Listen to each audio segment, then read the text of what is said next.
My dad said, I have to tell you one thing before I die. I wasn't prepared for what I heard. Please read this all the way through. Because by the end, you might not know whether to hate me or thank me. It started with a single sentence from my dad on his deathbed and ended with me uncovering a secret that shattered everything I thought I knew about my family. I'm Nathan, 32, male, and I never thought I'd hear my father cry, let alone say what he said. It was just after midnight when I got the call. You need to come home, my mom said. Her voice sounded like it had been wrung out like a towel holding in too much grief. It's your dad. He's asking for you. We hadn't spoken in over 3 years, not since the Thanksgiving blowout, the one where he said I was a failure, that my writing career was a hobby for people who could afford to be poor, and I told him to enjoy his retirement echo chamber and left. But now he was dying. Stage 4 lung cancer, the kind that doesn't ask permission before it eats you alive. He'd apparently been sick for months. No chemo, no treatment. Just kept it quiet and kept on mowing the damn lawn like nothing was happening. So I drove. 4 hours. Silent highway, knuckles white on the steering wheel, stomach twisted into wet laundry. When I walked into the hospital room, I barely recognized him. My dad, Mark, 67, used to be the kind of man who could fill a room just by clearing his throat. A former cop turned security consultant, the kind of guy who ironed his jeans and thought crying was for Hallmark movies. But there he was, sunken and ghost-colored, with oxygen tubes in his nose and skin like crushed paper. He opened his eyes, saw me, and smiled like he was surprised I came. Hey, buddy, he said. I've got to tell you one thing before I die, and I don't know why, but my heart thudded like a trapdoor had just opened beneath me. I need to tell you about Ashley. Ashley, 34, is my older sister, a teacher, married to a blandly nice insurance guy named Phil, always the golden child. I used to joke that she could drown a kitten in a baptismal font, and my parents would say it was self-expression. She's not your sister, he said. I didn't move. I didn't blink. What? She's not my daughter. Not biologically. Your mom, she was with someone else. Before me. I knew when I married her. I raised Ashley like my own. But I wasn't her father. Silence. He coughed. Violent, messy, like his lungs were trying to escape, and then looked at me with eyes that were suddenly younger, sadder, like he was telling this to someone else in a dream. I tried to love her like my own. I really did. But there was always something different. And I think she knew. Even when she was little. I sat down because standing felt like betrayal. My body wasn't strong enough to hold this weight. She found out years ago, he said. And she used it. Twisted it.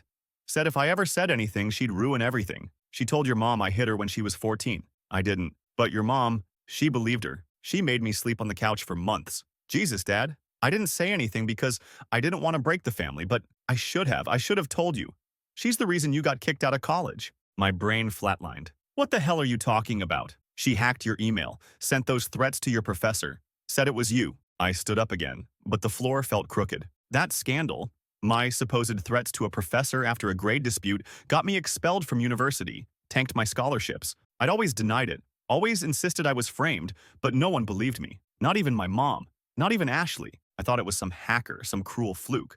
But it was her. I thought I'd take it to the grave, he whispered, but you deserve to know. And suddenly I didn't care that he was dying. I wanted to go to her house. I wanted to grab her perfect wedding photos off her perfect mantle and smash them. I wanted to scream in her smug face and say, I know what you did. But all I could do was stare at the man who raised us both, realizing he had been haunted for decades, and that now I was too. I didn't sleep that night. I left the hospital around 2 a.m., drove to some shitty 24-hour diner, and just sat in the parking lot, engine off, staring through the windshield like the answers were hiding in the fog on the glass. I kept replaying what he said, over and over, like my brain was trying to catch him in a lie. Some flaw in the logic that would make it all make sense again. Ashley, my big sister, the one who used to braid my hair when I was 6, the one who covered for me when I broke the living room lamp playing lightsaber with a broom, the one who told me, years later, that she tried her best to get the family to forgive me after the college mess. That was her? She did that. I felt sick, not metaphorically. I opened the car door and vomited onto the pavement. When the sun came up, I drove back to our childhood house, Mom's house now. She was in the kitchen, still in her robe, stirring coffee like it owed her money. She looked surprised to see me, but not happy, just tired, like she'd been bracing for this moment since I walked out 3 years ago. He told you, didn't he? She said quietly. I blinked. You knew? Her shoulders dropped like someone let go of a string inside her. Of course I knew. I've always known. I just didn't think it mattered. Didn't matter, my voice cracked. You let her ruin my life. She didn't ruin your life, Nathan. You still became a writer. I dropped out. I lived in my car for 2 months. I still have debt collectors calling me over loans I wasn't supposed to need. You believed she was the victim. She was hurting. She lied. She's my daughter. I'm your son. That was the moment. That was when she flinched like I'd slapped her. The mug in her hand slipped, shattered against the floor. She didn't even look down, just stood there trembling, coffee pooling around her feet. I left. Not with some big dramatic door slam. I just turned around and walked out. My hands were shaking, my throat was raw, and I didn't even have anywhere to go. I slept in my car again that night. But I wasn't the same man I was the first time, because now I had one thing I didn't have back then: truth. And maybe, if I held it right, aimed it just so, I could finally use it. The next morning, I made a list. Not of what Ashley had done, but of everything she'd gained because of it. My expulsion? That led to her getting mom and dad's full financial support to go to grad school. My parents couldn't afford both of us. My ruined name? It meant she got sympathy. That little fundraiser she did for mental health awareness in college, the one that ended up in the local paper, was built on the ashes of my reputation. And now, she was head of the PTA, had a podcast about emotional resilience, just got hired by a school district as a trauma-informed educator. I stared at her Instagram for an hour that morning. Happy kids, happy husband, pithy captions about growth and healing. One photo was literally her holding a "not all wounds are visible" mug. I started laughing. Not the funny kind. The kind you do when you realize something inside you just cracked and you're too numb to care. That's when I decided, she's going to feel this. She's going to feel everything I did. And she won't see it coming. I didn't go straight for revenge. That would have been too easy. And honestly, too merciful. What Ashley built for herself, this image, this educator of healing persona, was made from the bones of everything she stole from me. And you don't knock down a house like that with a hammer. You flood the foundation. So, I started small. First move, reconnect with Phil, her husband. Phil, 36, is the definition of white bread. Nice enough, kind of bland, always gave me those well-meaning but a little scared of emotion vibes. I texted him under the guise of checking in on Dad. He replied immediately, "Hey man, yeah, it's been rough. Let me know if you need anything." I waited a few days.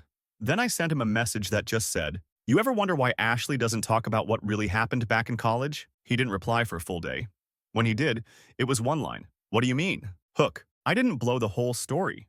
Just teased it. Said there were things I'd kept to myself for years to protect the family, that I wasn't ready to talk about everything yet. But if he ever wanted to understand why I left, I'd be happy to share. In person, Phil, bless his gentle golden retriever heart, asked if I wanted to grab a beer. We met at this dive bar halfway between our neighborhoods. I ordered water. He got an IPA and started making small talk about the school fundraiser Ashley was organizing. I let him finish. Then I pulled out my phone and showed him a screenshot. It was the original email that got me kicked out of college, the one sent from my student account threatening the professor. Then I pulled up the IP trace, the metadata, the login time. "I didn't send this," I said. "Ashley did. From our parents' computer." Phil went pale. That can't." I nodded slowly. "She framed me. I lost everything. She gained, well, you know." He didn't say anything, just stared at the screen like it was showing him a horror movie he couldn't look away from. Then he whispered, "Jesus Christ." I didn't tell him what to do. Didn't push. Didn't twist the knife. Just left it there like a rotten seed I knew would grow. Next move? Her job. Ashley teaches emotional regulation and trauma response to kids at a progressive charter school. Her entire brand is built on transparency, healing, and personal responsibility. So I sent an anonymous tip to the district superintendent. Just a link to the same screenshot I showed Phil. And a simple question, "Does this match your core values?" The response didn't come right away, but I knew it would. By the end of the week, Ashley had taken her podcast offline for a mental health break. She posted a vague story about navigating private family matters. I wasn't done. I went to Dad's place again. He was slipping, barely lucid, but he smiled when I walked in. "I did the right thing?" he mumbled. "Didn't I?" I sat next to him and held his hand. "You did, Dad. It's time everyone else did too." That night, I got a DM from Phil. It was just one sentence. I asked her about the email, followed by, "We need to talk." Phil showed up at my apartment the next morning. No warning. Just knocked. I opened the door to see him standing there, pale and stiff, holding a manila folder like it weighed 50 pounds. His shirt was wrinkled, eyes bloodshot. I didn't even ask him in, I just stepped aside. He sat on the couch and didn't speak for almost a minute. Then, in a voice so hollow it barely sounded like him, he said, "She admitted it." I didn't breathe. "She admitted everything, not just the email. She said," he stopped, rubbing his hands over his face. "She said she did it because she was scared you'd outshine her, that Mom and Dad were starting to see you differently. She said if you succeeded, you'd finally be their favorite." I just stared. You know what the sickest part was? He continued, shaking his head. She said she didn't think it would stick. She figured you'd get a slap on the wrist. Not expelled. Not blacklisted from grad school. Not, he trailed off. Not years of silence. Not debt. Not therapy. Not shame. Phil handed me the folder. She gave me everything to prove she's sorry. Said if I was going to leave her, I should have the full truth. Screenshots, letters she wrote and never sent. There's even a recording. I blinked. A what? He nodded, swallowing hard. A voicemail. She was drunk. Left it for her college roommate the night it happened. She basically confesses. I took the flash drive out of the folder and turned it over in my fingers. Small, black, harmless looking. Are you gonna leave her? I asked quietly. He looked at me, eyes wide. She framed you, man. She lied to me for years. Used me as a prop for her fake redemption story. Of course I'm leaving her. I nodded slowly. Then I said something I hadn't planned to say. You might want to talk to a lawyer first. If she finds out I have this, she'll go nuclear. He paused. What are you gonna do with it? I didn't answer, because I wasn't sure yet. But that night I found myself staring at that flash drive for hours. Then I opened the file. Ashley's voice, slurred and raw, filled my apartment. I know it was wrong, okay? But he was always so perfect. Everyone loved Nathan. And I couldn't take it anymore. So I logged in. I typed the message. I hit send. I watched it burn. I sat there in silence after it ended. I think that was the moment I stopped feeling sad. Because anger had been simmering under my skin for years, but now it had direction. It had fuel. It had names. Ashley wanted to control the narrative. I was going to write the ending. Update 1. Okay, I didn't expect this story to blow up. Holy hell. First of all, thank you. The DMs, the comments, the insane amount of love and rage on my behalf.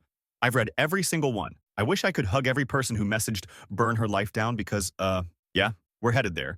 Some of y'all asked what my mom thinks. Short answer? She's doubling down. Said I'm dredging up ancient history and trying to ruin my sister's legacy. Her words. Not even sure what that means, but I've stopped trying to decipher her logic. But get this. Phil told Ashley he was coming to see me. And guess what she did? She showed up at my apartment yesterday, banging on the door, crying, makeup streaked, saying she never meant to hurt me like that and was just a kid. I didn't let her in. I stood there in the hallway and said, you were 19. I was 18. We were both kids. But only one of us destroyed the other. She sobbed harder and said, please don't ruin everything I've built. That's when it hit me. She didn't come to apologize. She came to protect her brand. So yeah, I'm moving forward. There's a plan. You ever watch someone unravel in real time? I mean really come apart, thread by thread, layer by carefully curated layer, until there's just this raw, squirming thing underneath? That was Ashley. Because I didn't just post the recording, I sent it. To her school board, to the charter's ethics committee, to her PTA, to every emotional resilience speaking gig she'd booked through spring. With context, with timestamps, with her full name, no commentary, no threats, just the facts, her words, her confession. Then I sat back and waited. It took less than 48 hours. First came the silence. Her online profile started going dark. Podcast, deleted, Instagram, set to private, LinkedIn, taking a leave of absence for personal growth. Then the blowback. Phil texted me. They suspended her pending investigation. Sponsors pulled. She's getting death threats. Did I feel bad? Honestly, no. This wasn't about revenge anymore. It was about finally breathing again. About knowing I wasn't crazy. That everything they made me believe, how I was paranoid, dramatic, bitter, was all a cover-up for the truth. But Ashley didn't handle exposure like a normal person. She went nuclear. She showed up at my job. I was in the break room, mid-sip of stale office coffee, when someone screamed down the hall, "You disgusting little coward!" And there she was, eyes wild, hair unbrushed, wearing an oversized hoodie like she'd rolled out of a breakdown. She marched straight toward me, holding her phone like it was a weapon. "You sent it to them?" She shrieked. "You're ruining my life." "Correction," I said, calmly setting my mug down. "You ruined mine." I just hit reply all. She started sobbing, loud, gasping sobs, and when I didn't move to comfort her, she threw her phone at the wall. It cracked like a gunshot, shattered against the tile. Security had to walk her out, but she wasn't done. That night, I got 22 text messages, some groveling, some threatening. One said, "If you don't take it down, I'll tell everyone you molested me when we were kids." Yeah, that one stopped me cold. It was a bluff, I know it was, but seeing it written out, watching her weaponize that kind of accusation because she was losing control, that's when I finally understood. Ashley didn't make a mistake when she sabotaged me. She made a calculation, and now, she was losing the power that came with being believed. I screenshotted everything, sent it to Phil, to the school board, and to a lawyer friend I'd quietly retained weeks ago, just in case. Phil called me the next morning. She's in a full spiral, he said. Told her mom you were blackmailing her, that you edited the tape. Let her scream, I said.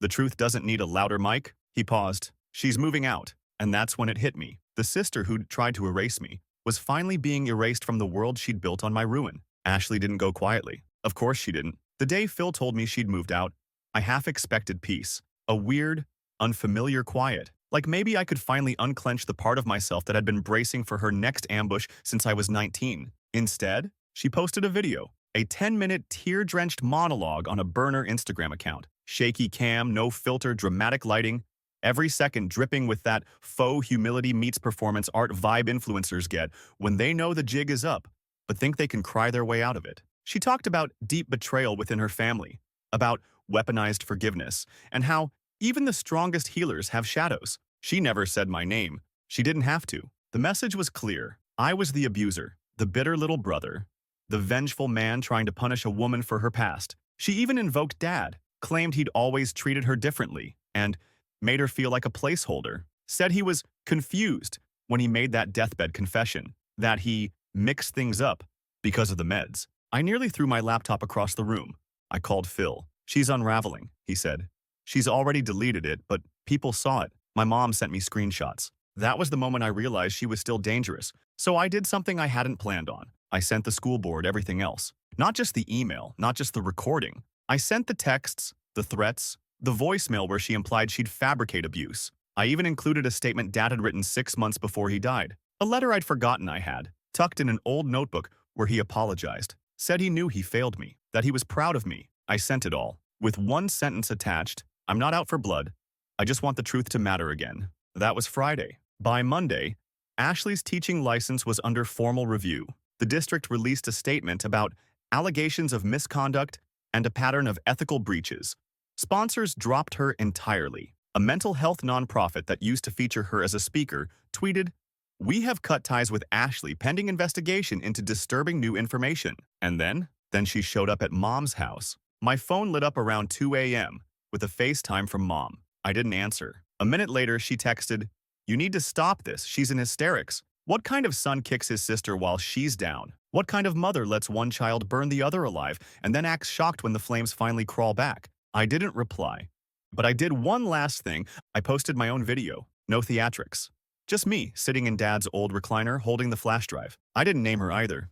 But I laid it all out. The sabotage, the silence, the years I spent crawling out of a hole someone else dug and tossed me into. Then I looked into the camera and said, "If telling the truth makes me the villain in your story, then maybe you should have written a better plot." That video got over 900,000 views in 48 hours, and I've never felt lighter. Update 2. Okay, I wasn't going to post again. I figured the story had reached its end, but I logged in today and the messages hit different. So many of you said this reminded you of your family, your manipulative sibling, the parent who always took their side. The moment you realized the people who were supposed to protect you were the ones doing the damage. I've read every word. I mean that. Some of y'all said I should have stayed quiet, been the bigger person. Nah, being silent only ever protected her. Others asked if I'd forgiven her. Here's the truth. Forgiveness isn't owed, it's earned, and Ashley hasn't earned it. But I've given myself something better. Peace. Phil filed for divorce last week. Ashley's moved back in with Mom. Their dynamic is imploding as we speak. And me? I'm finally writing again.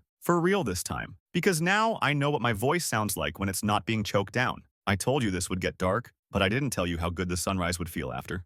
It's been 3 weeks since I posted that video. 3 weeks since Ashley's reputation did a full nosedive into the dirt. And the weirdest part? I didn't feel triumphant. Not exactly. It's more like standing in the ashes of your childhood home. You hated that place.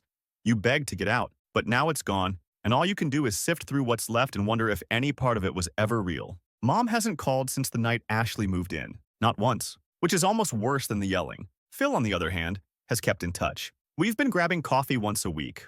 Awkward at first, but then weirdly natural. We never really knew each other before. He was just the guy Ashley chose, and I was the brother who disappeared. But now we talk like two guys who escaped a cult. He told me Ashley's been spiraling, trying to rebrand, pitching new podcast ideas to friends, asking around about job openings, even claiming she's going to write a memoir. She said she wants to reclaim the narrative, he said, sipping his coffee like it was the only thing keeping him tethered to reality. "You think she'll actually go through with it?"